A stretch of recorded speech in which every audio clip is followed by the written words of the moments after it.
we get to this point where we are, creating social media for ourselves, or we're creating a program and we need to create a sales page or a page on our website for it.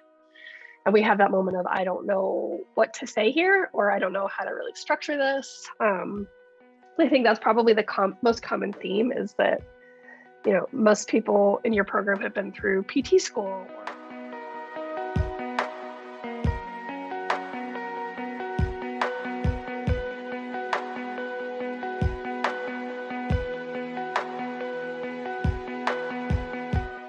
Hey there, everyone. Welcome back to another episode of Female Empowered. I am your hostess with the mostest, Krista Gurka, and I love this episode because I have literally one of my favorite people in the whole world coming on to join us. And it's funny, pre-show, we were just like, what are we going to talk about today? Because we're just so, I don't know, so let me introduce her. I have Latasha Doyle with me, who's been my basically content creator, talk me off a ledge person, keep me going in the right direction, copywriter, all things Krista Gurka. And we became fast friends. What, in 2021? Was it 2021 or 2020? It was 2020. Okay. I feel like we lost a year in between there. So if you have followed me in any capacity, you've heard her name. She is, besides being wicked smart, she's like an incredible person, and she's really helped my business along. And like, there's also nothing better than working with someone you actually could go have beers with and get along with. At least that's how I feel. So Latasha, founder and CEO of Uncanny Content, will you please do the honors and introduce yourself for those maybe one or two people that don't know who you are? So I'm Latasha. I own Uncanny Content. I've worked with Krista since August of 2020. So about a year and a half now, I think.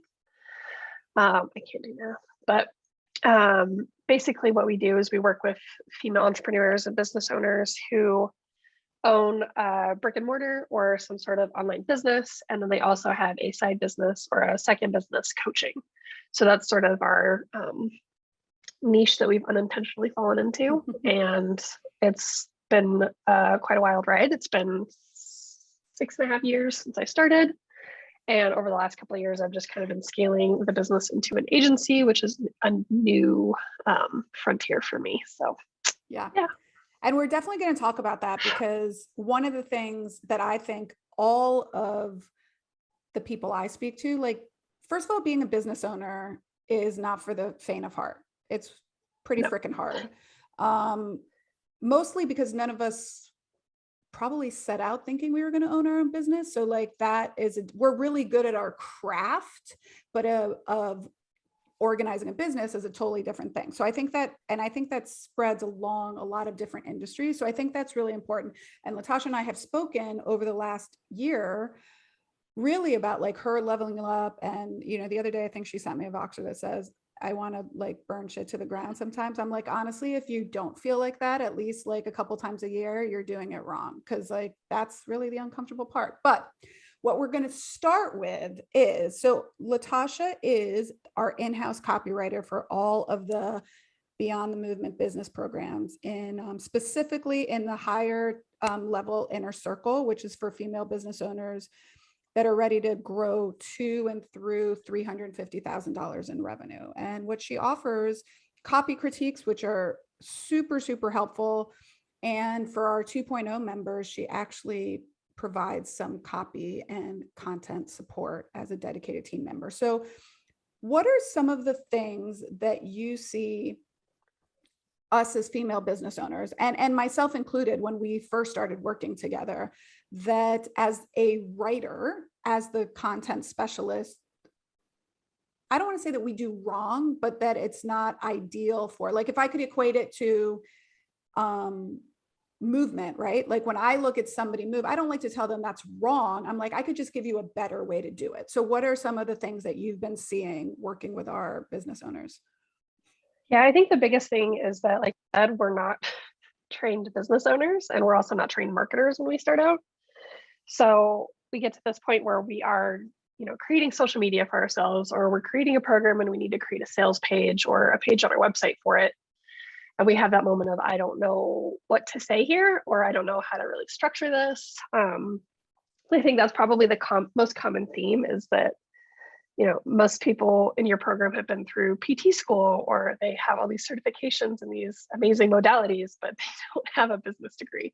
I don't either. You don't need one. I'm not saying you need one, but I do think that there's just a general unawareness of what certain things need to look like, or how to reach your specific audience. I see a lot of people saying really witty things that they found online, which I love, because I love, witty stuff, but also it doesn't necessarily help your ideal audience, because they need you to be very clear and very specific. So for example, the other day I was doing a copy critique, and there was, we want to help you get where you want to go. That's great, but where do they want to go? Maybe they don't know. Maybe they don't know what's possible. Maybe they don't even know where they are right now. So That's so if you true. have somebody who has like a physical injury, right? Maybe they're like, yeah, I'm in pain, but they don't really know how that's affecting their everyday life. So it could be something like, you don't want your knee injury to affect your ability to go for a walk or do your everyday exercise.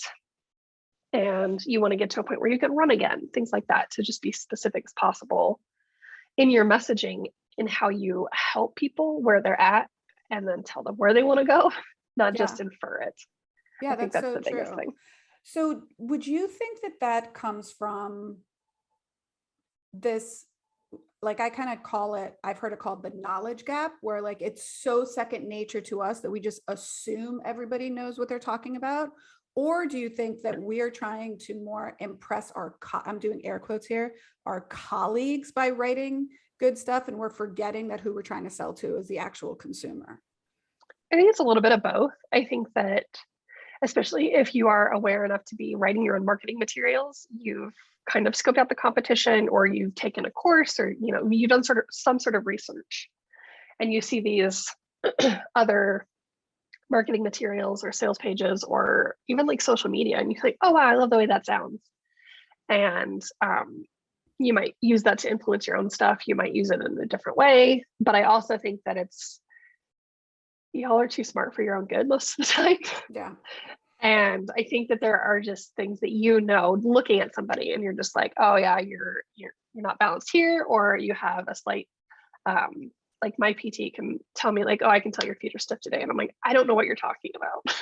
Yeah, that's so true. And to be honest, I like that you're so kind to give us female business owners credit that we've, like, if we're writing our own marketing material, we've done a course or we've researched enough. But the truth of the matter is, most of us just don't want to pay to outsource it. So most of us don't know shit about what we're doing. But you're right. We see like, oh, I like that. I like that. But we're like, oh, copy and pasting also doesn't create a relationship with the person that you are trying to attract. No. And I think too, just based on the kind of work that your audience does, like whether you're a gym owner or you're a Pilates instructor, you have this great like one-on-one reputation with people and this relationship building skill. And it's so hard to translate that across the internet.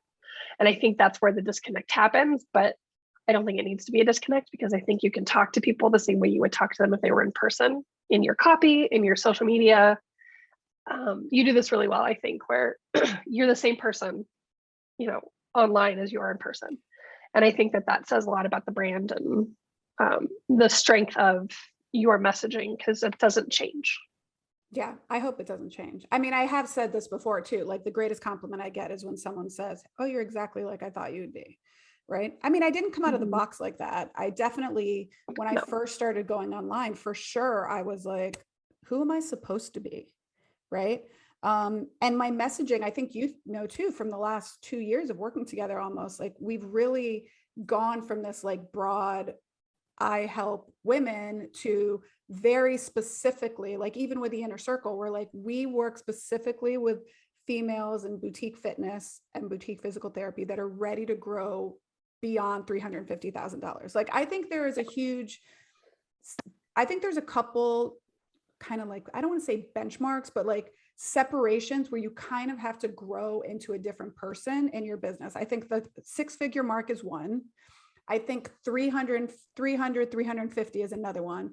And then I think 500 to 750, and then the $1 million mark. I just think it's not like, oh, I did a deadlift, with, or squat with 100 pounds. Now I'm going to 120. I think you literally have to become almost a different person when you start surpassing these figures. And I think you can probably see it in our groups, like those that are under 350,000 and then those that are over 500,000. There's definitely a different mindset. And you probably understand this too, right? From growing your own business.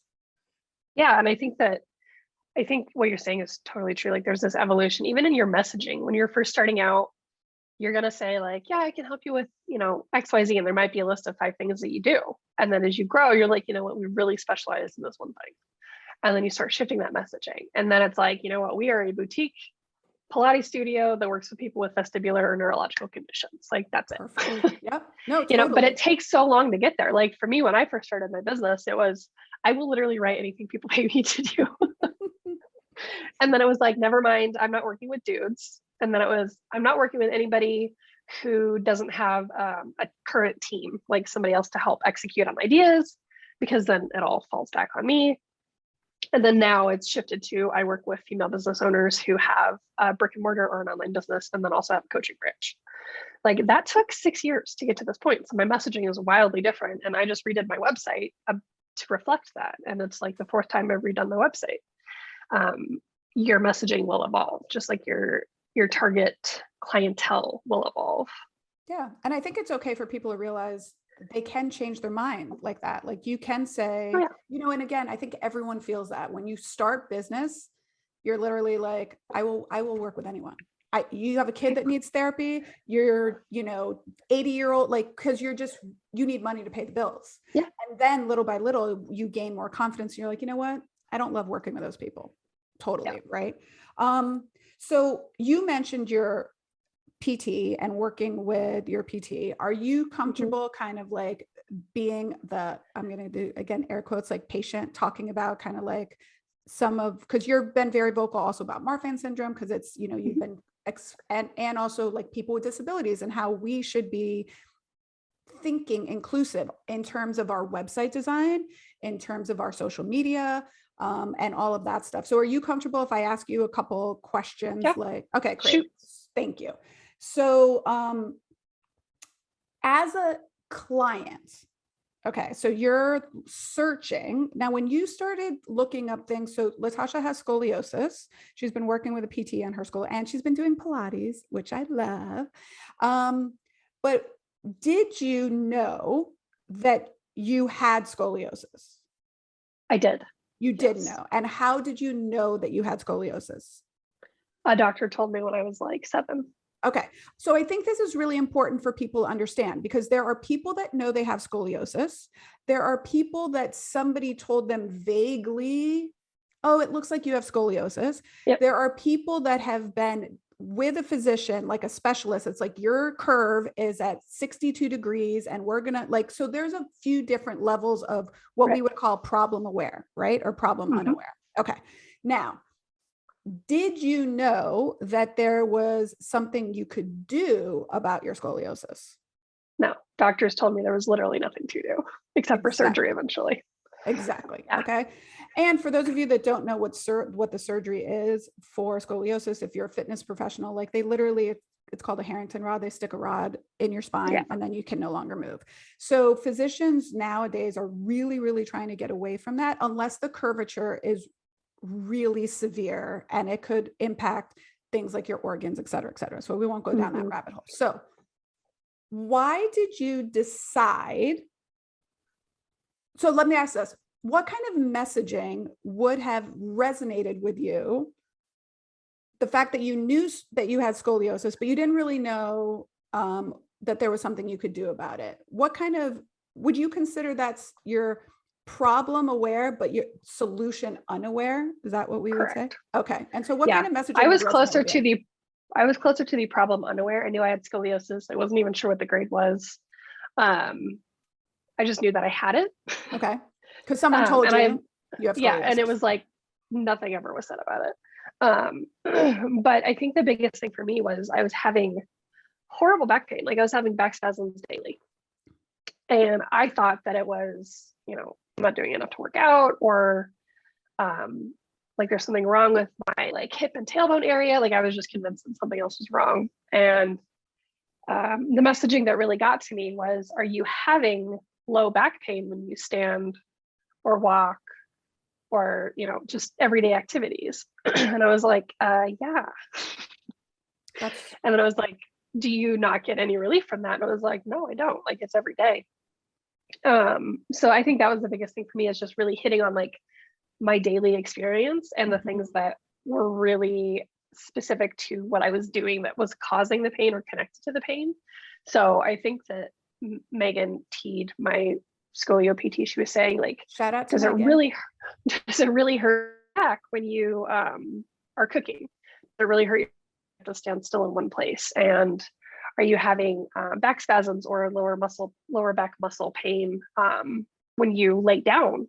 And I was like, yes, I'm having all of these things.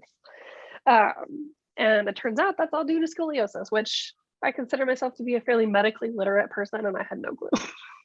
I think that's super powerful. Thank you for sharing that, because if you guys could listen, what she's saying is she knew she had scoliosis because someone mentioned it to her. I mean, think of doctors, by the way. I'm a child of the 80s. So like we go to the nurse once a year and they'd tell you to touch your toes and they'd look at your curve, and like, that's how they evaluated it. Right. So she knew she had it, and she sits for the majority of her day because she's a writer and she works from home and she's in front of the computer. So what resonated with her was talking about her daily symptoms, not describing even specifically what you can do for scoliosis. Because at the time, she didn't even realize that scoliosis was what was causing her problem. Am I correct? Correct. Yeah. So the messaging of here's what we do for scoliosis may not have even resonated with her because she didn't think it was coming from her scoliosis. So yeah. I would have been like, cool, that's awesome for people who have a worse curvature than I do. Right. But it's not for me. So if you're working with a client, and let's just speak about like, the industry that we work with, myself and you with our team. So health and wellness, physical therapy, boutique fitness even, right? Do you encourage people, and there's another podcast episode that's coming out all about market sophistication, which is like people who are problem aware. Do you recommend to them to have different messaging for each phase? You're not, she's nodding. So I'll let you answer. I do. And I also recommend that you kind of cater which platform you use those on. So I like to use your blog as like a problem unaware place where you're, like you're talking about, like, do you have low back pain when you're cooking? Like, that's a blog. And then if I'm Googling low back pain when cooking, that's going to pop that up, right? But I'm pain aware. I am not problem aware, kind of thing. I don't know what's causing that. I like that distinction. Pain aware, but problem unaware. Oh, interesting. Right. Good. I like that distinction. And then I think too, like thinking about social media, like by the time people find you on social, it's because you are sharing something that like they know about. So like pelvic floor PT, for example, like, I'm sorry, but nobody is Googling I leak when I pee on Instagram. They're going to know that that's a problem, and they're going to be searching those hashtags. They're going to be searching like pelvic floor PT. They're going to be searching like urinary leakage, incontinence, stuff like that, like with the hashtags. Like, they're going to know some of that verbiage, right?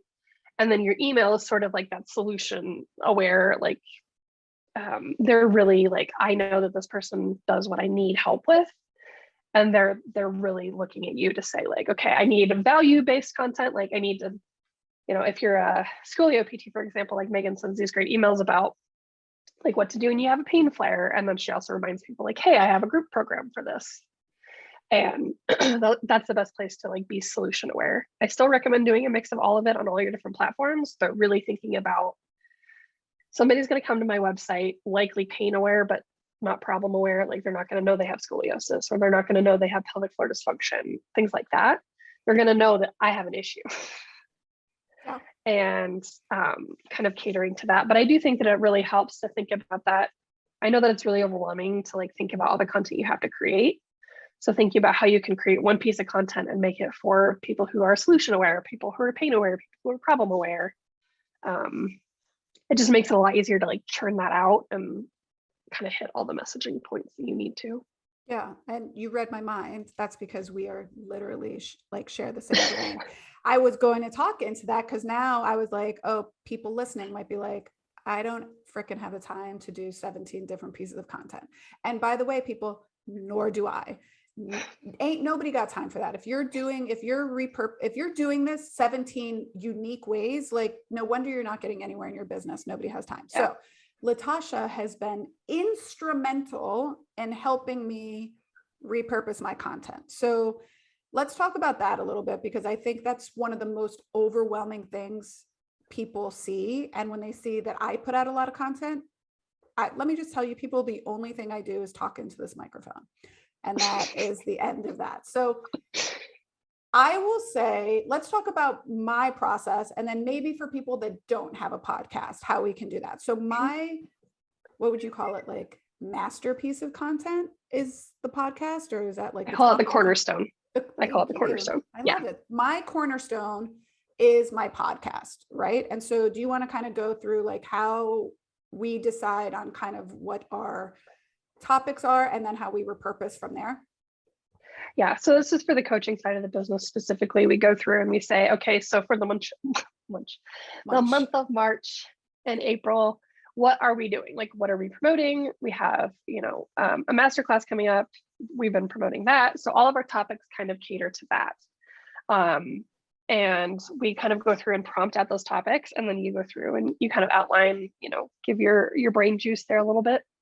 You record the episode. And then what we do is we take that audio, we literally turn it into multiple social posts. So we have one social post promoting the podcast. We have one just talking about what you talk about in the podcast. We take a little nugget from the podcast and like turn it into a reel or a carousel or whatever it may be. And then we just kind of have like another one loosely fitting the podcast topic that we literally pull from the script.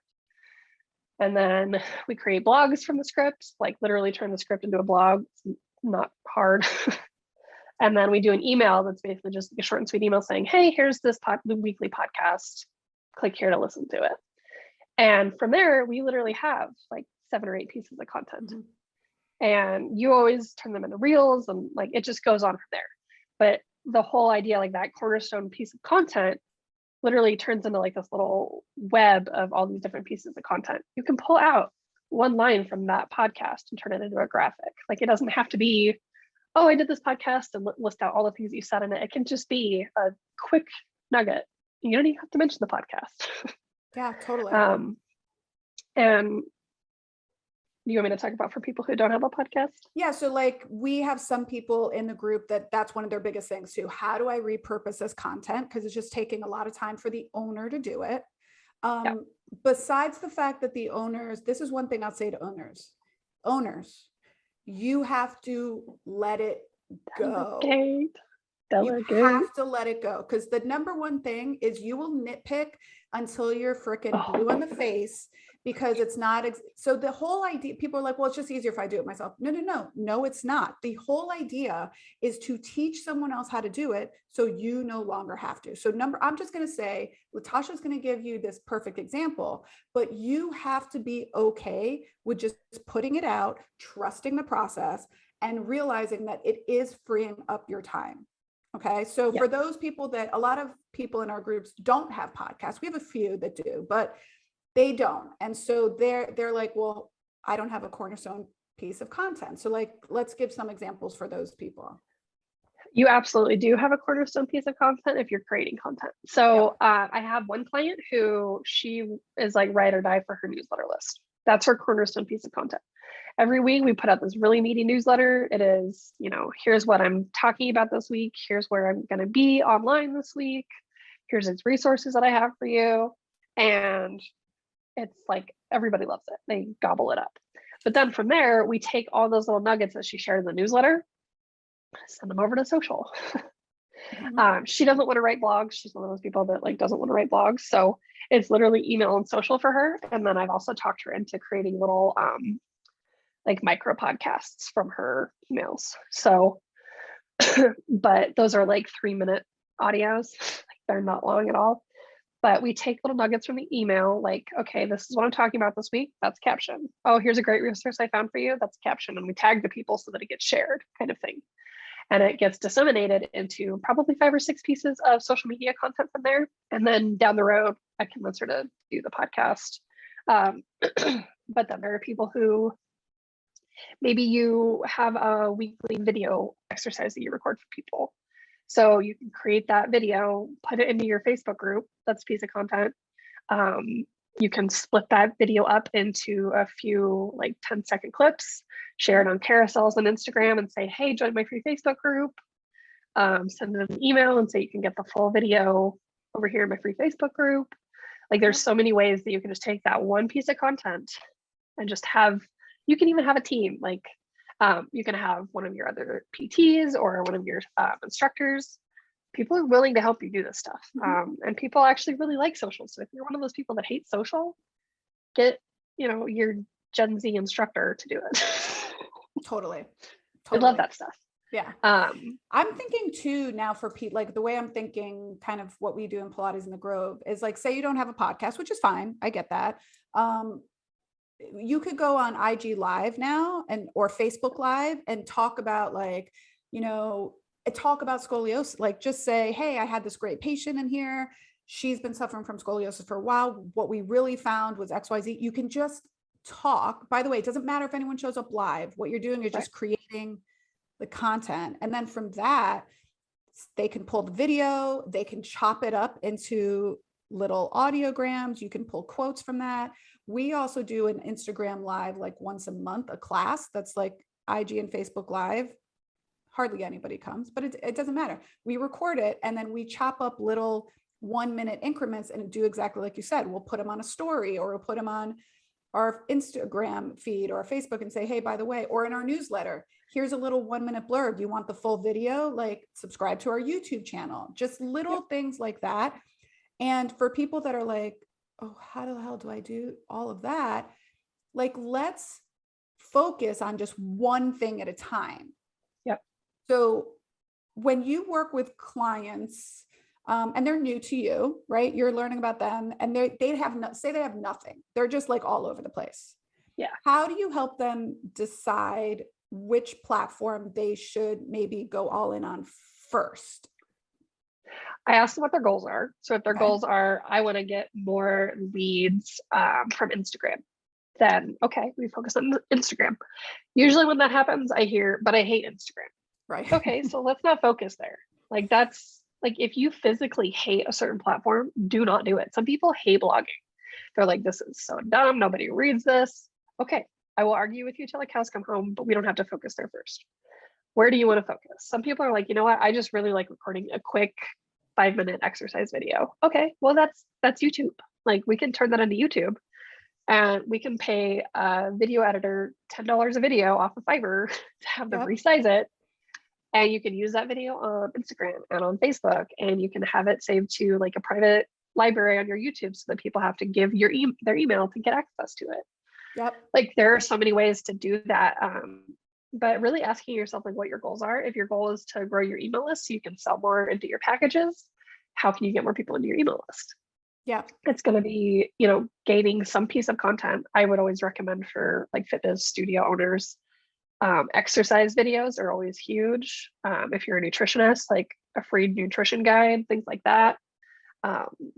Just really thinking about what your goals are and then being honest about which platforms you feel like you can thrive in.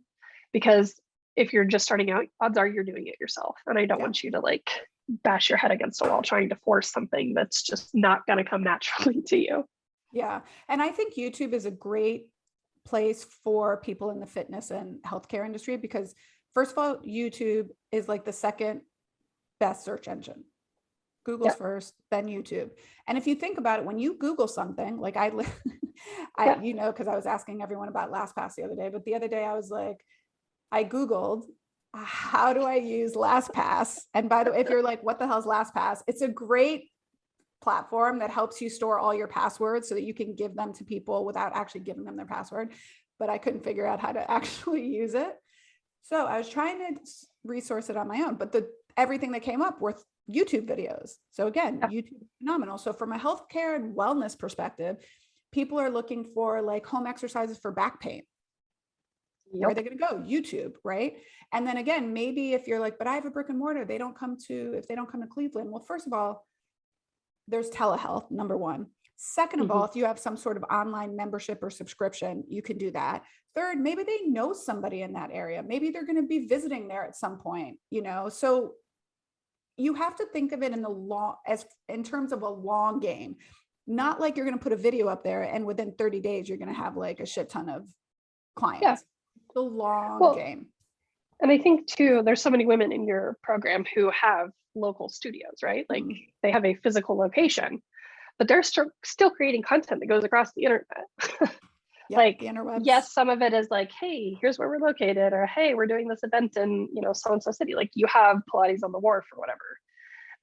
Like not everybody can go to that, but it doesn't mean that the content that you're sharing isn't useful to other people. And like you said, it builds this reputation.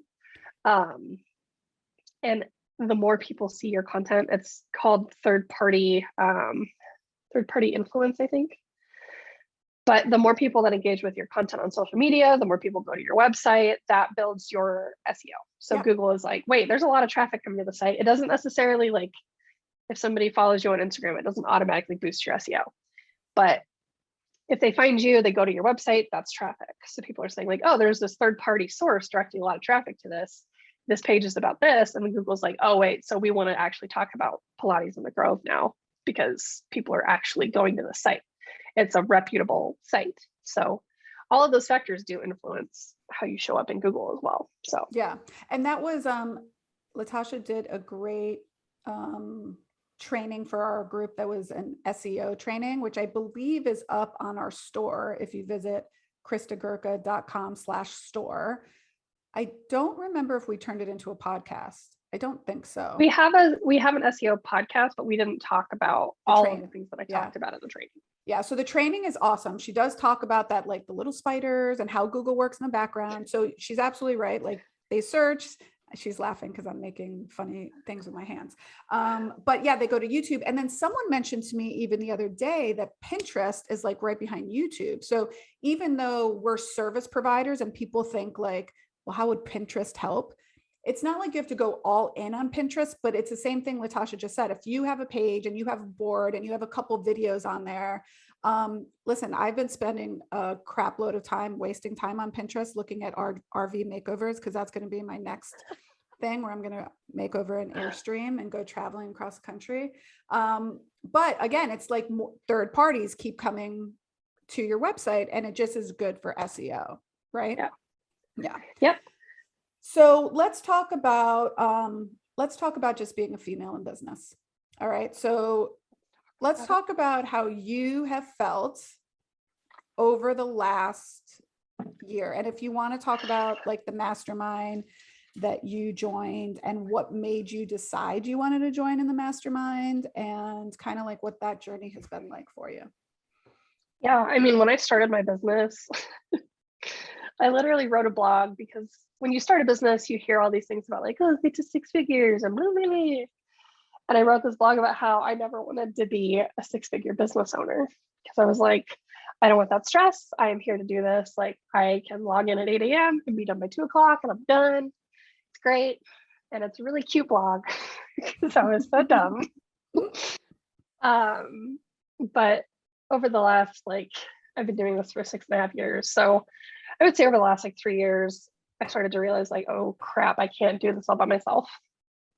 And I brought on subcontractors to help me write all the stuff I was writing.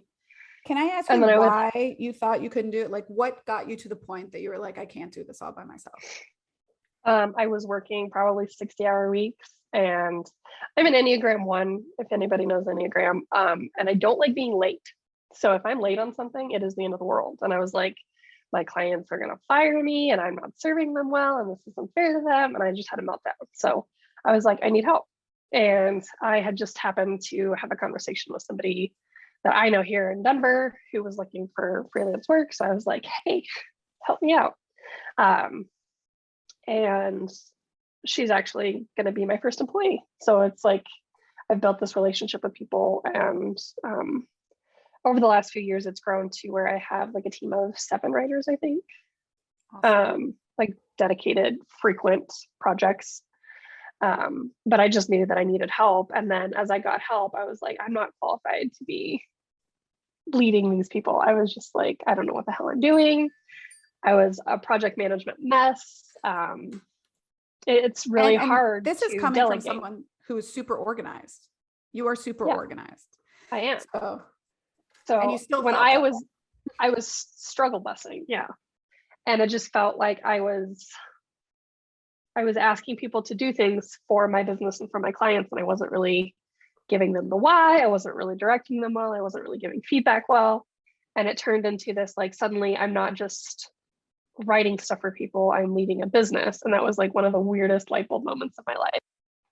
And I got into this to just write shit on the internet. Like, I don't know how it turned into this. And when I realized, like, okay, you have a business and you have people who are relying on you for their income now, I kind of had a panic attack. And that was like 2019. So that's when I rebranded to Uncanny Content. Before then, it was just my name. And then 2020 hit, and I was just like, what the hell is happening? But everybody brought their businesses online. So it was actually like a really huge year for us. And then in 2021, my sister actually got sick in January of 2021, was hospitalized in February of 2021. And that's when I realized I really need to scale this into something that does not need me, because I couldn't function, and that just was not going to fly. So I actually joined a mastermind called the Agency Mastermind. It's run by Nicole Jackson Miller. Honestly, she talks mostly to online business owners, but a lot of she has a podcast. I would definitely look that up. But she talks a lot about service-based business owners and how hard it is to delegate and grow a team and serve your clients well, because it feels like as you scale, you get further away from that like nucleus of serving the client.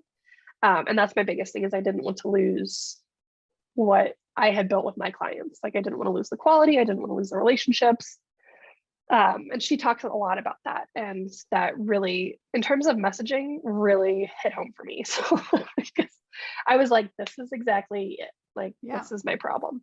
And then I joined that program in the midst of my sister having the worst year of her life. I joined that program thinking, what the fuck am I doing? Like, I don't need to add one more thing to my plate. But I joined it and I dedicated all the extra time that I had to that. And over the last year, it's like a 180 for my business, because I figured out what I needed to do to scale without losing all the things that were important to me. Like, you talk about scaling a business and you're just like, okay, but then I'm not going to like have the same quality control. I'm not going to have the same connection with my clients or my patients.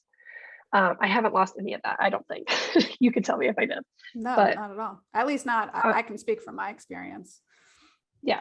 And that's like a non-negotiable for me. So, but now I'm scaling to the point where I have a project manager and I have people who specialize in like social media copywriting specifically. And I have people who do sales copy specifically, like all these things that I didn't have before because I didn't really understand how to grow a team.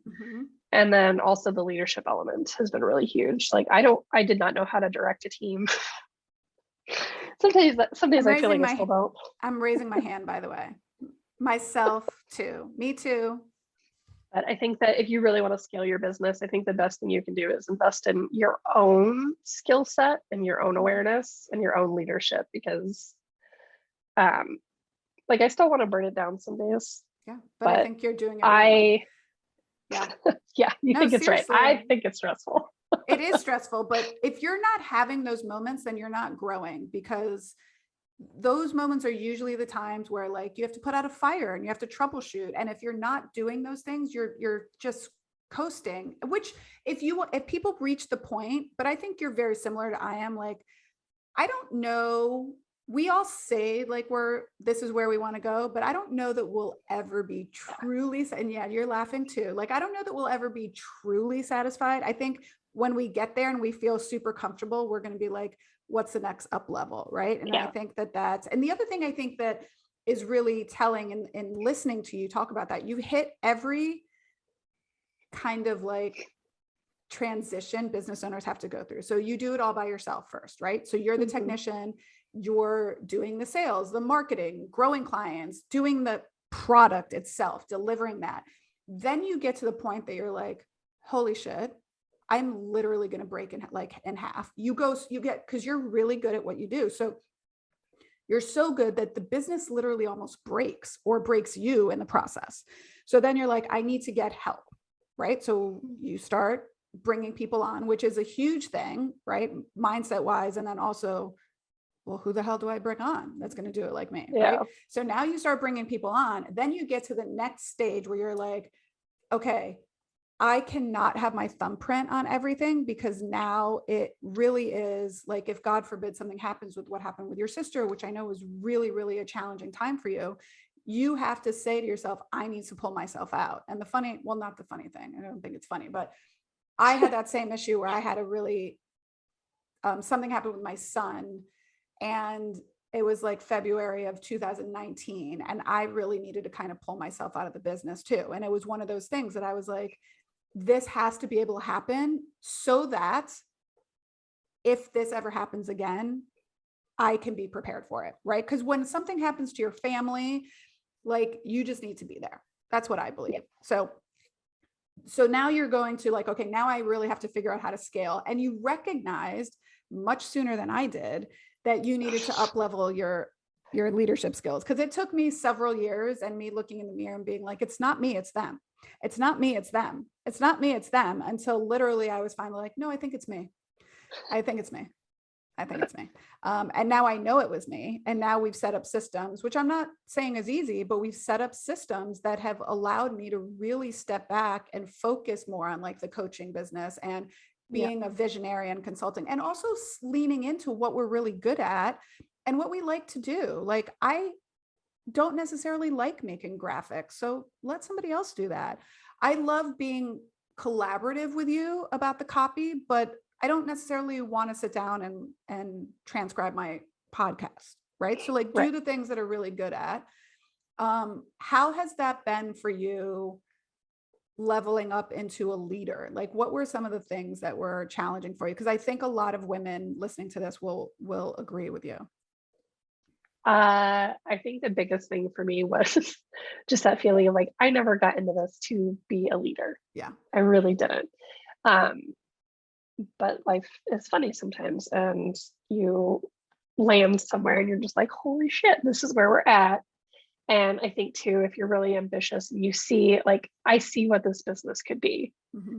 And that is really exciting, but it's also like, who do I need to be to also help get there? It's not just like, what projects do we need, or like, what revenue do we need to hit? It's like, who do I need to be to take that business where I see that it can go? And I see this all the time with my clients, because they have that moment. And I think too, like when I work with the people who have the brick and mortar or the service-based business, and then they see the coaching side open to them, they have to shift, right? They have to shift into this coach instead of the doer. And that's a huge brain fuck. It is. It is, because for all of us, you included, like myself included, sometimes just getting into a room and treating a patient is like walking for me. It's like breathing. It's so comfortable that settling back into that is soothing. So like, you were really amazing at writing. So I would imagine, I don't want to put words in your mouth, but I would imagine that just sitting down to write the blog or write some sales copy is like nothing for you. The leadership part is the brain fuck part. The leadership part is hard. So the way that I work is like, my team writes stuff, I review it, they pass it on, whatever. But for me to not have that initial like drafting step is like one of the hardest things for me. So I'm assuming that like for people who are in, you know, a PT studio or a Pilates studio, like you see how another PT treats your patients and you're like, I would do a little something different. Like there's that control element where it's like, it wouldn't do exactly that. Yep. But it totally I think that's the hardest thing. Well, the funny thing is about that, this actually is a funny story. But so when I totally agree with you. And sometimes I would look at something or answer the phone. And I'd be like, I wouldn't answer the phone like that. But well, one, that's how you have processes. So if you want people to answer the phone a certain way, tell them, this is my expectation that you answer the phone this way. Like, it's your business now. But when my kids were little, when they were like 2 in 1 or 2 in 6 months or whatever. My husband used to come home from work and his time with them was like taking them to the park afterwards and he would bathe them.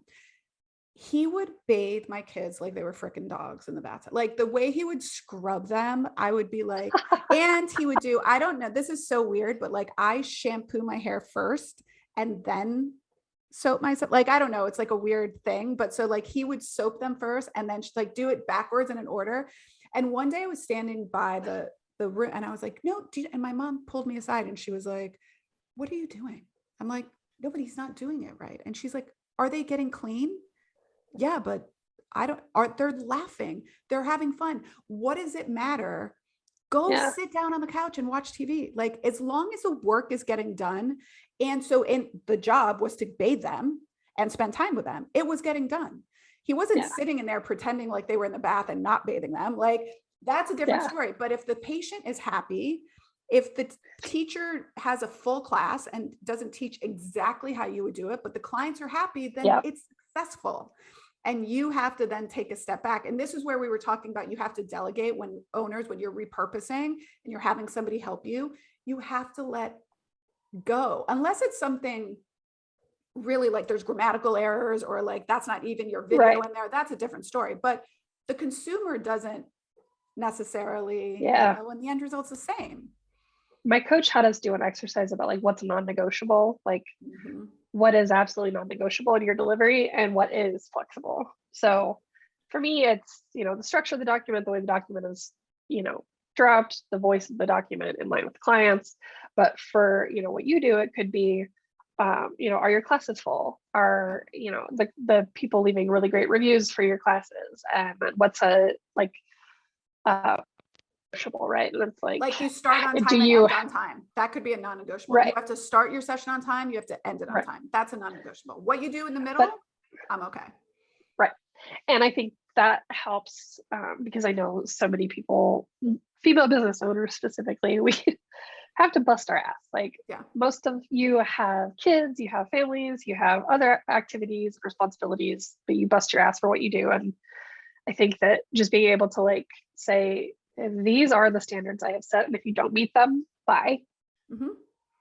But knowing that the people who do meet those standards are going to support you, like they're there to help you, like that's huge. And just trusting your team and really like being grateful that they're there, I think has really changed it for me too, because like at this point I would die without my team.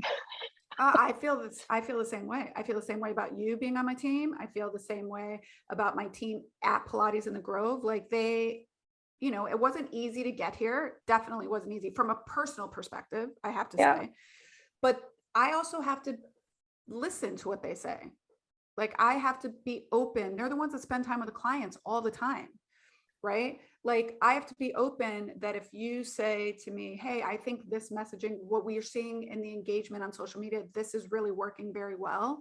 Unless it's something, there are certain non-negotiables for me. Like I don't love to talk about from a Pilates and a Growth perspective, like body image. Like I don't ever say like, come work off your turkey dinner. Like that's just not our messaging. So that would be a non-negotiable for me. But if you're like, hey, this meme did really well, let's do more memes, I listen.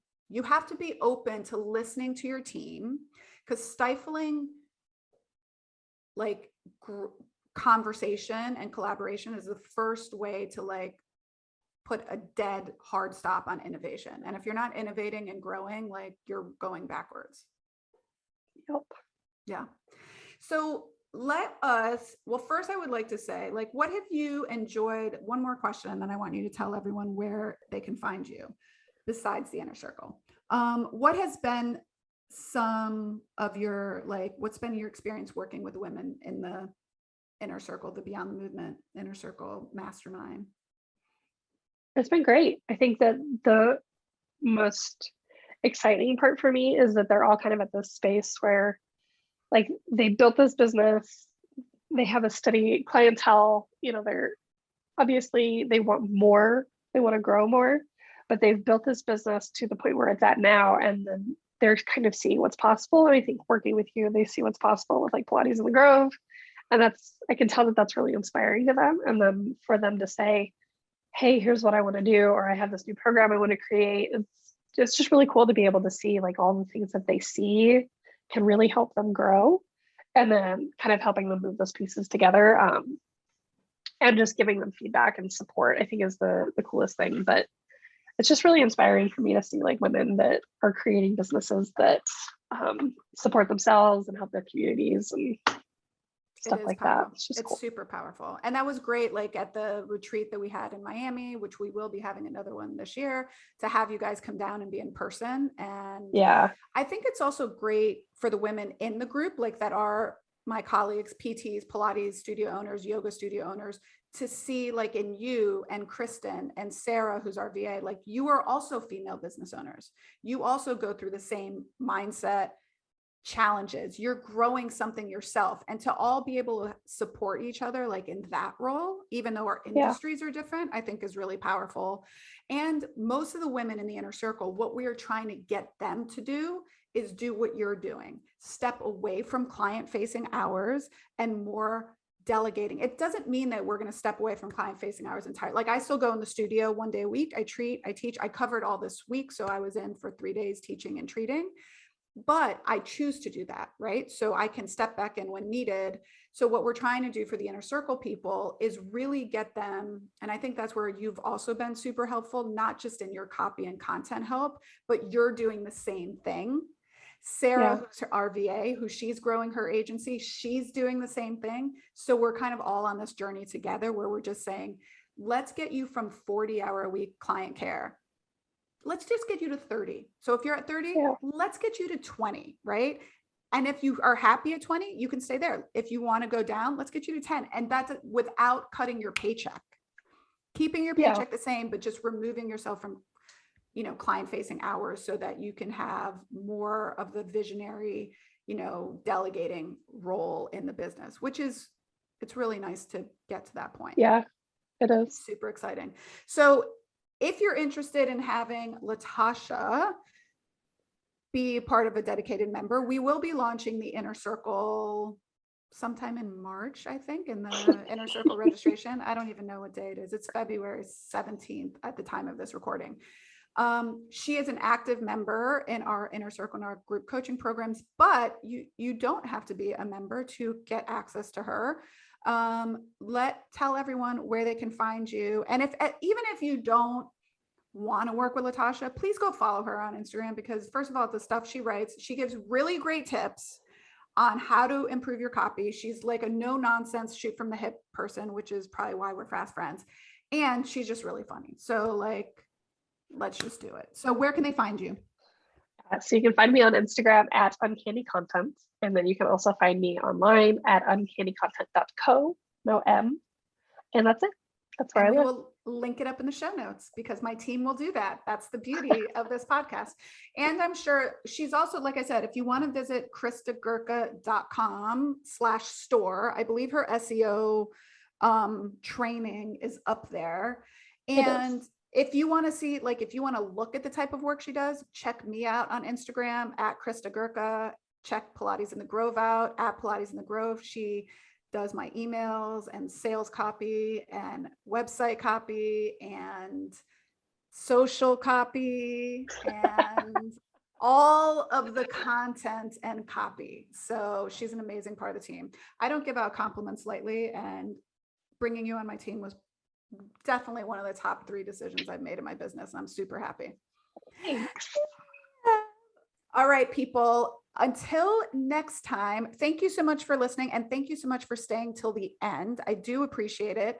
As always, if you would leave me a review, Latasha would be happy. I would be happy. So just scroll down to wherever you're listening to this podcast. I'm sure on iTunes. It's great. Leave a review. You can mention Latasha. She's the bomb. And until next time, bye for now, people.